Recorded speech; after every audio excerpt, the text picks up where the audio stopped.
Hello, and welcome to the Exponential Growth Podcast, powered by Analyst Investors. I'm your host, David Olivencia, co-founder of Analyst Investors, and a passionate advocate for leveraging innovation and technology to drive success.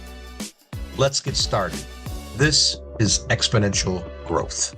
Welcome to the Exponential Growth Podcast. I'm your host, David Olivencia, and very excited about today's episode. We have with us today Ray Kallmeyer, who's the CEO of Enklu. Pretty cool company.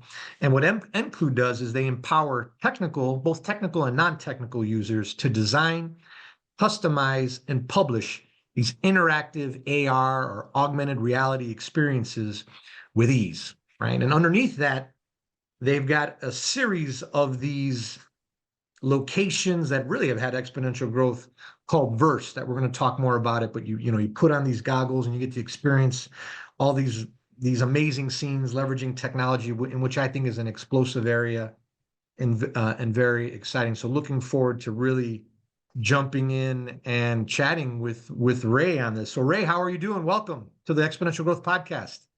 I'm doing phenomenal, David. Thank you so much for having me today. I've been excited about this. Huge fan of what you're doing. Love the theme and love the guests you've already had. So it's an honor to be here today. Excellent. So we're going to have some fun. I really love this space. I think in full disclosure, everyone, I am an early and multi-round investor in Enklu. And I think after you hear this, what we're talking about and how they've been growing, I think you're definitely going to know why. So Ray, look, before we jump in, let's chat a little bit about you. Want to understand a little bit about Ray, what makes Ray tick, a little bit about your background. Shoot.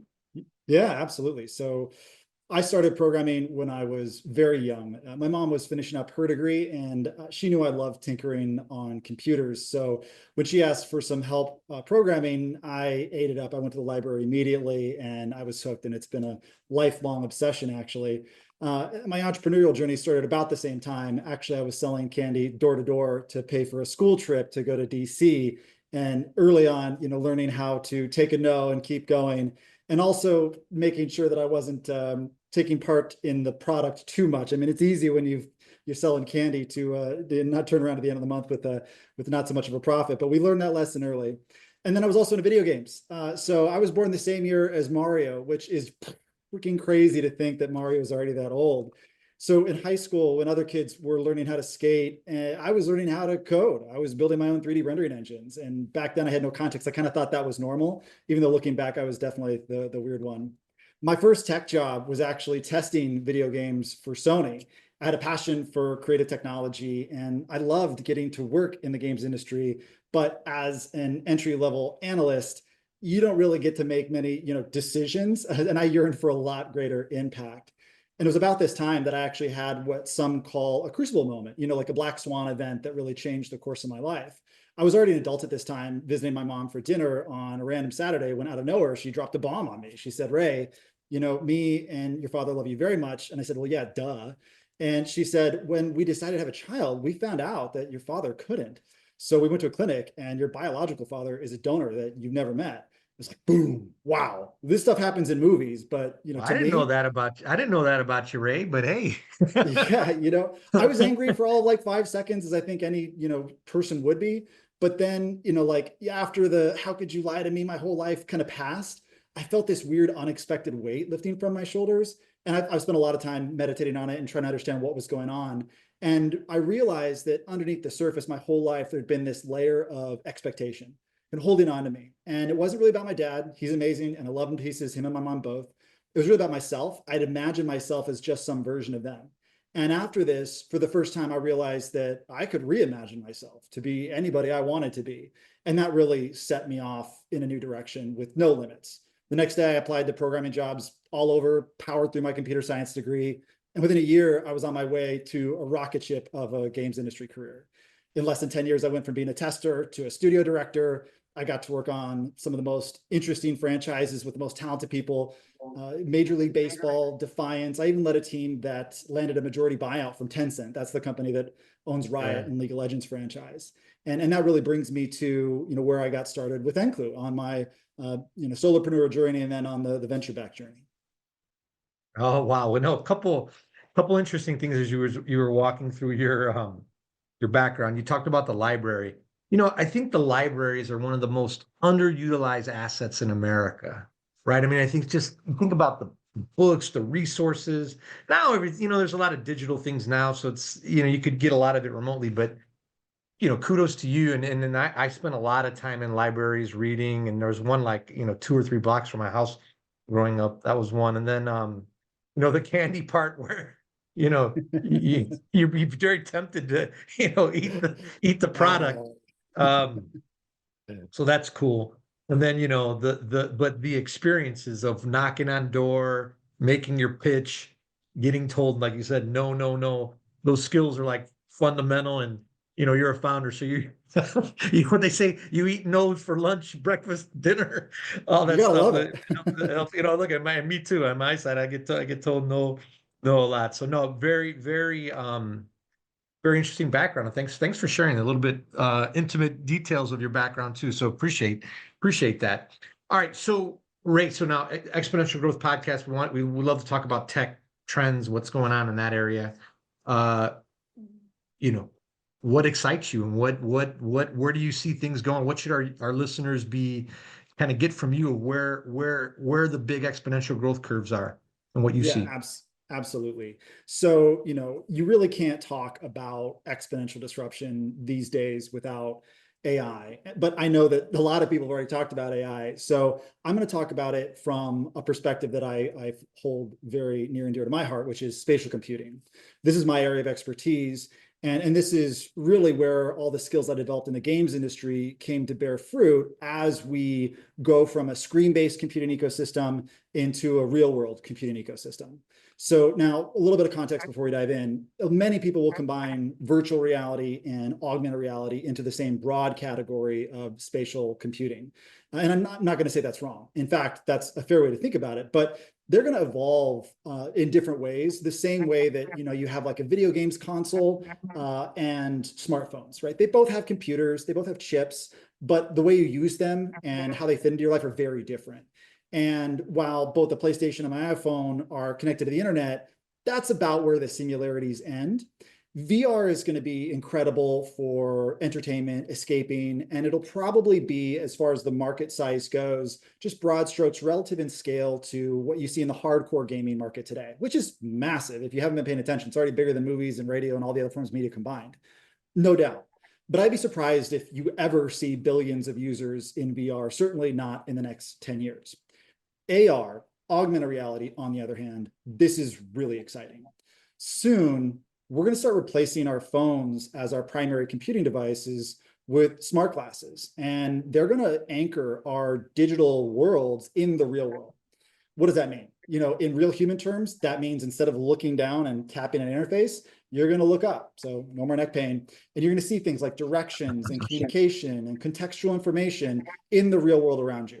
So if you've ever seen like Iron Man or Minority Report or movies where Hollywood VFX artists have shown us what they look like, that's actually really happening. And it's happening a lot faster than people realize.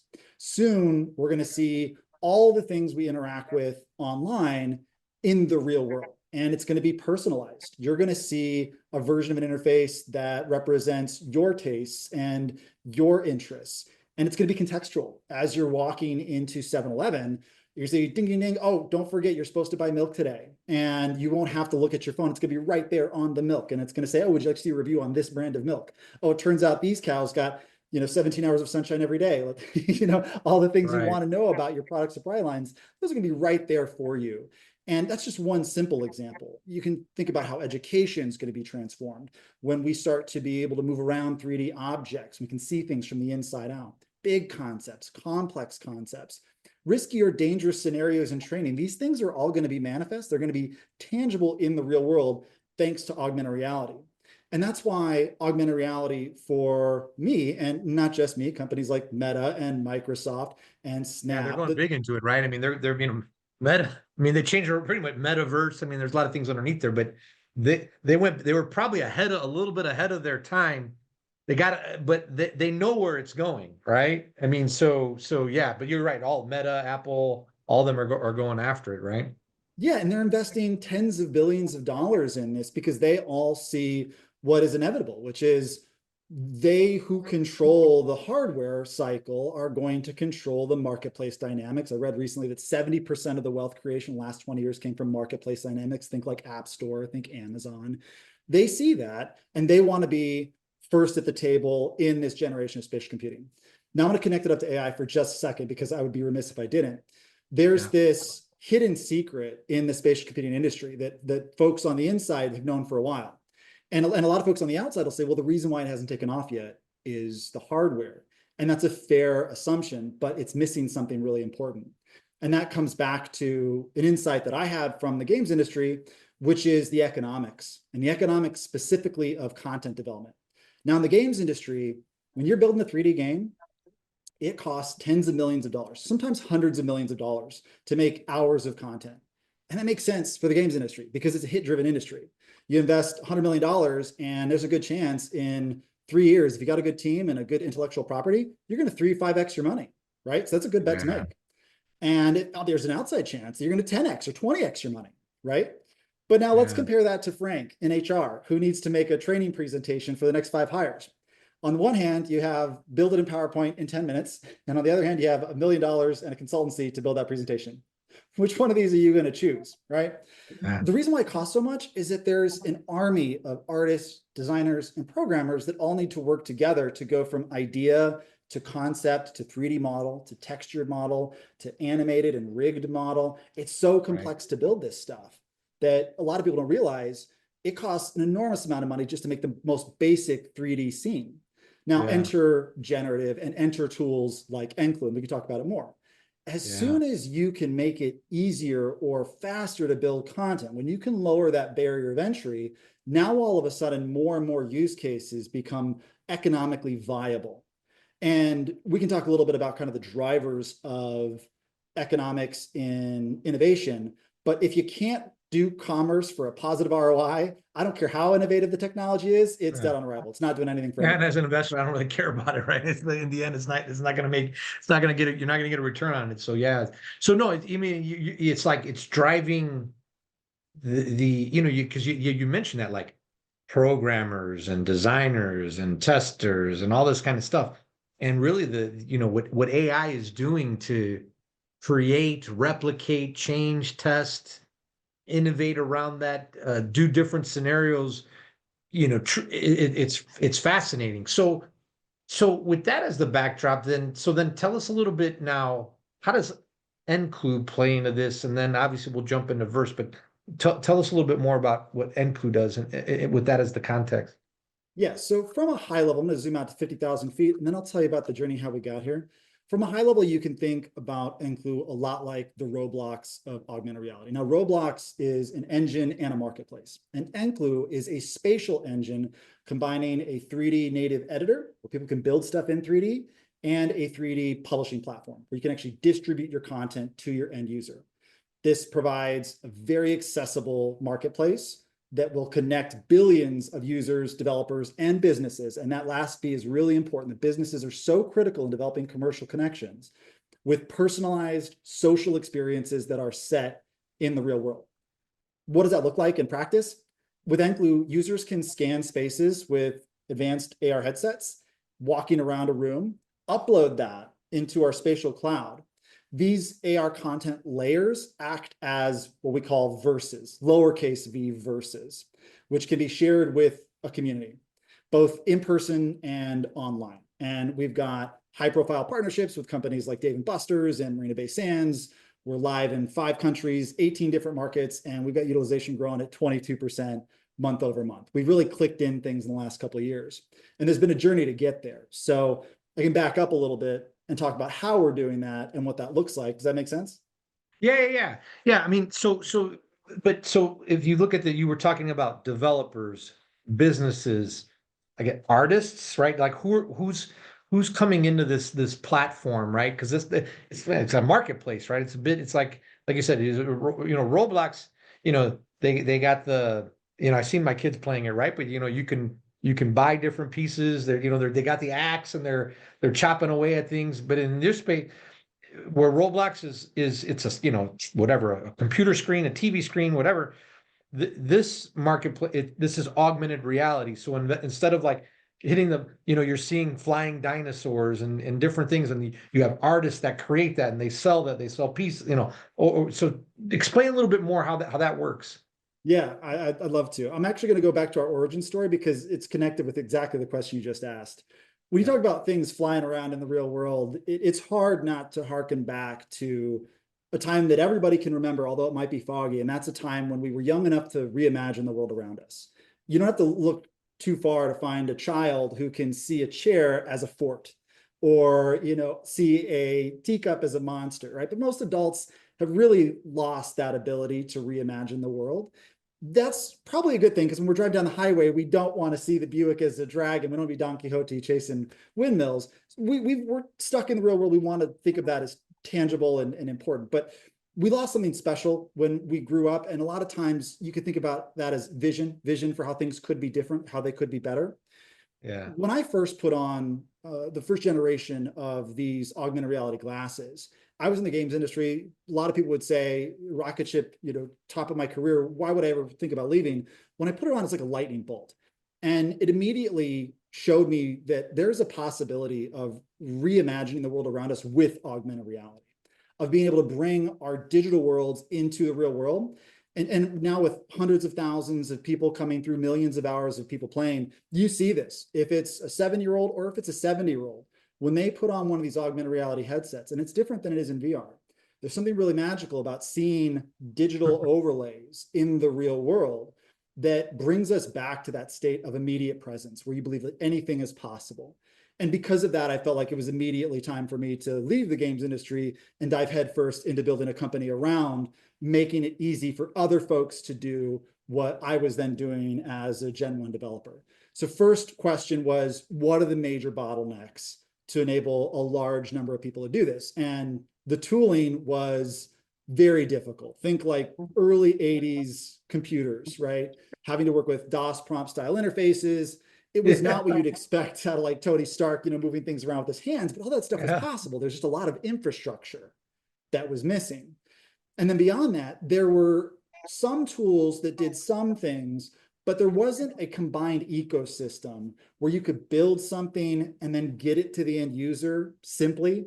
And then the biggest missing piece that we identified early on is that even if you could build and get something to the user, how are you going to make money with it? How are you going to build a business around digital AR content? There was no digital AR app store. There was no digital AR payments. There was no digital AR value chain. So even if a developer had a great idea, they would also have to build their own business from scratch. It's like wanting to be a web developer without there being an internet yet. So, okay, working back from that, we got to build distribution. We got to build a way to monetize. We got to make it easy for folks to do this. And then we got to do it with the use case that's going to effectively print money in the early years so that we can use that money to reinvest in growth and then expand into multiple verticals as we go. And that's exactly what we did. Now, granted, when I say it like that, it sounds like it was easy. And the entrepreneurial journey, but easy. Nothing's easy. Nothing, definitely not easy. I always tell people, I always say, when I look at startups, I invest in startups, I say, I look at one of the, do they have energy and excitement? Because, you look at them and this thing's going to be hard. There's going to be ups, downs, in, outs. You're going to get punched in the gut. You're going to get punched and you got to kind of like smile and keep going. And does this person really have that?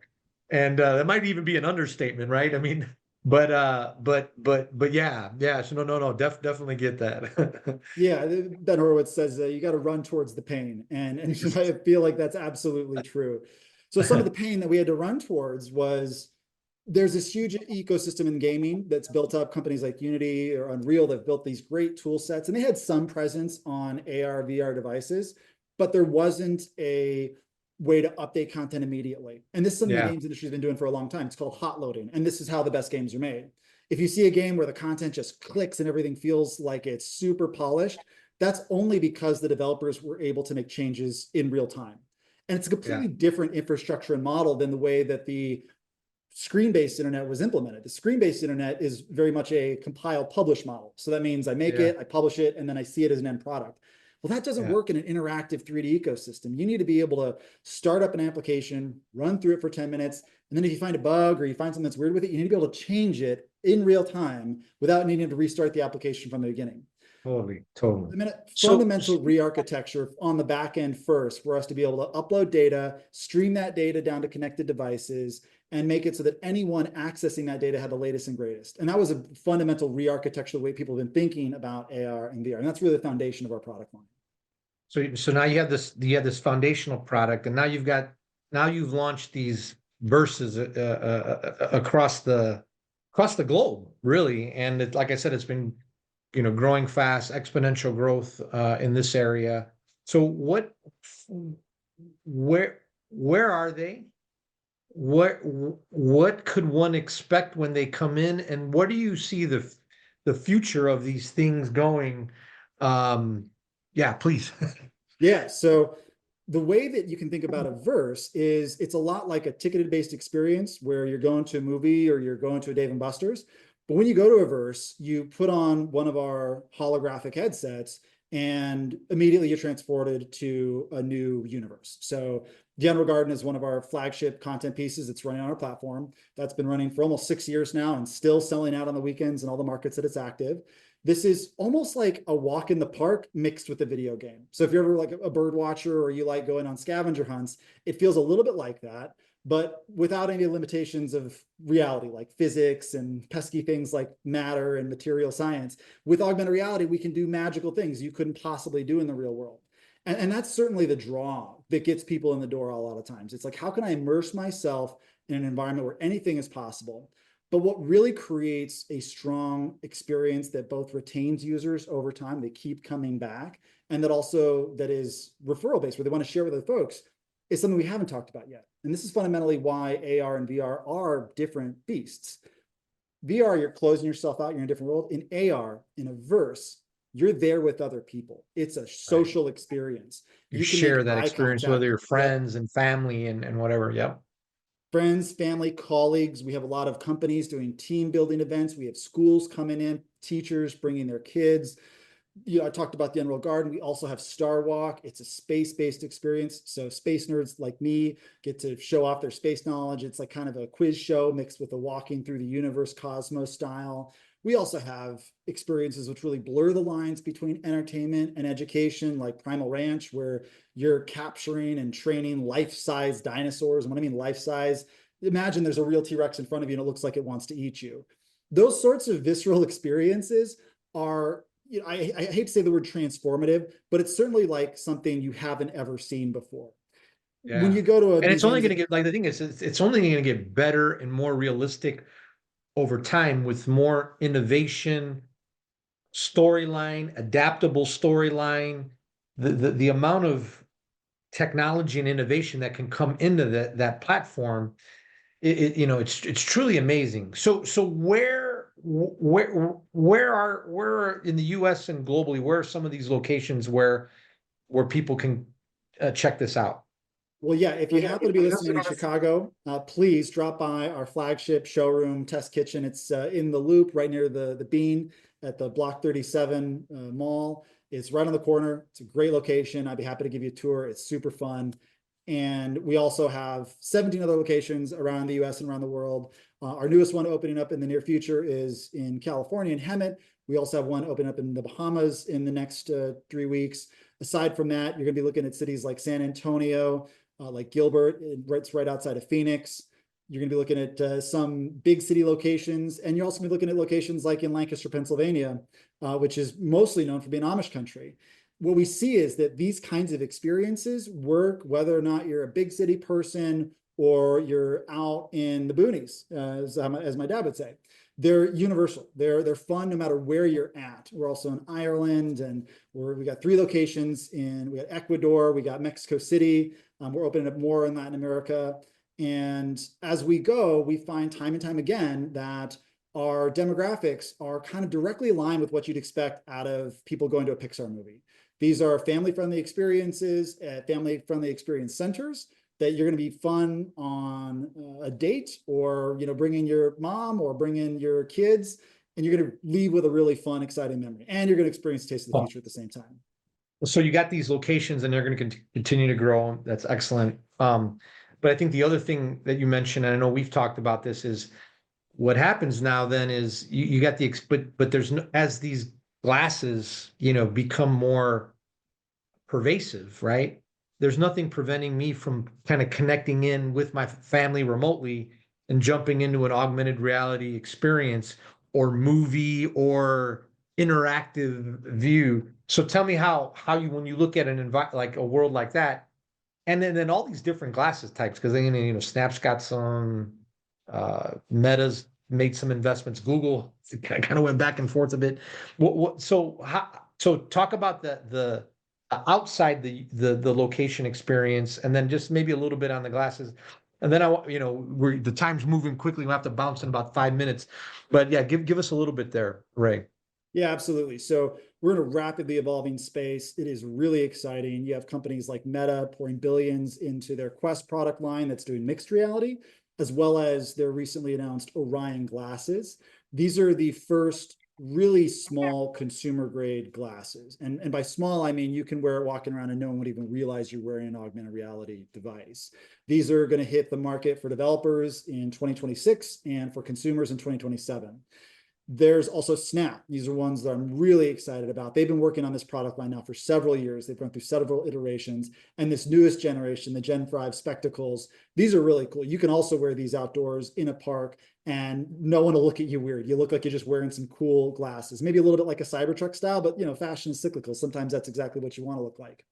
And these are glasses that give you the same immersive augmented reality experience that you might find in a business like what Verse provides, but you can do this now in your home, or you can do this in a park, or you can do this walking down the street. And we're already starting to see a flurry of innovation and new development in this ecosystem, which is, I have to tie it back to the generative at some point, definitely bolstered and accelerated by smaller groups of people being able to create greater and greater content. The one thing that's really exciting about spatial computing and generative specifically that I want to make sure we touch on is the massive accelerant that generative provides spatial computing specifically, because this is something that isn't obvious unless you're close to it. In augmented reality, your environment, the room you're in, the hallway you're in, the business you're in, that is part of your application. In a desktop environment or in a screen-based environment, everyone has a little rectangle where all the content fits. Yeah. In augmented reality, your room is different than my room, which means I can't author a single experience that's going to work in both of our rooms. So short of having a spatial designer come in and customize the location of all your content for your room and my room, augmented reality will never fill the real world until now, with generative leading the way for acting like a spatial designer and automatically laying out content for your space, for my space, for no pun intended, for the outdoor environments like the parks, like Millennium Park. And we're going to talk about this a lot. Actually, I'm going to be at GDC talking with Snap about their spectacles. We have this great video of some new content we're releasing on the spectacles that I took in Millennium Park. And it's crazy how natural it feels playing augmented reality sports in Millennium Park. It's not going to be long. When is GDC? When is GDC? That's next week, which is my speech is a 3/18, and we're going to be on stage with Snap, sharing some really cool stuff in San Francisco. If you don't already have tickets, hopefully the video be publishing the video so we can check it out later or something. Or absolutely, yeah. Okay, yeah, cool. we will on LinkedIn after the talk goes live. Yeah. So yeah. So no. Okay. So a lot of. And so for those who are listening, you can go to their website and you can see all the different locations. If you're in an area or you're traveling, check it out. I've been there multiple times. I've been there with the angel investing group, Analyst Investors. We had a blast, and just it's a great time, and it's exciting to see too, as these glasses get more pervasive, how you're going to be able to jump in. So with all that as a back, all this augmented reality, AI, that intersection, what's going there, media, entertainment, how should one think about investing, right? Because exponential growth, hey, what are the trends? But then okay, great. These are cool trends. How does one think about investing? Where should one be putting big bets? Where's a lot of money going to get put? And how can those listening, best capitalize? It can even public markets, right? I mean, Snap's doing some interesting things. Meta's doing something. Their stocks are, doing pretty well. Although last couple of weeks have been a little bit rough. But what are your thoughts there on how best to invest with all this stuff going on? Yeah. So as a lifelong programmer, I'm a big fan of dissecting optimization curves and inner loops. So if there's some big change on the horizon, I want to know what's causing that change and then what's causing that change. And a lot of people will just look at the position of something without really understanding what's affecting the velocity. And then the people who understand what's causing the change or the velocity, very few of them will actually understand what's accelerating that change.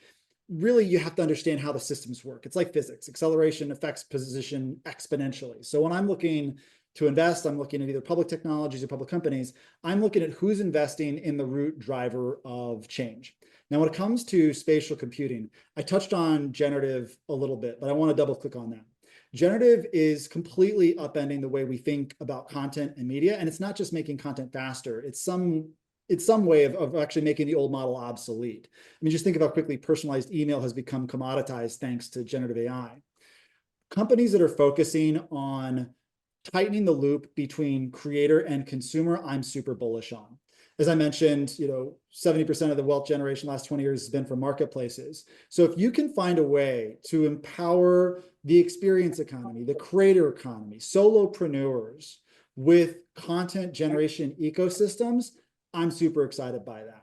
I've got plenty of examples from the games industry where you took a given genre, and then as soon as you attached a marketplace to it, not only did the value generation 10x, but you also saw this Cambrian explosion of creativity with new people trying new things, and then consumers voting with their dollar to create better content and greater distribution than you'd expect before. Like League of Legends, the whole Dota genre, which is now the largest genre in games, came from a marketplace of creativity. It wasn't even a developer built it. A mod community built it, and the developer said, hey, let's commercialize that thing that the community built. So I'm a huge fan of community marketplace dynamics.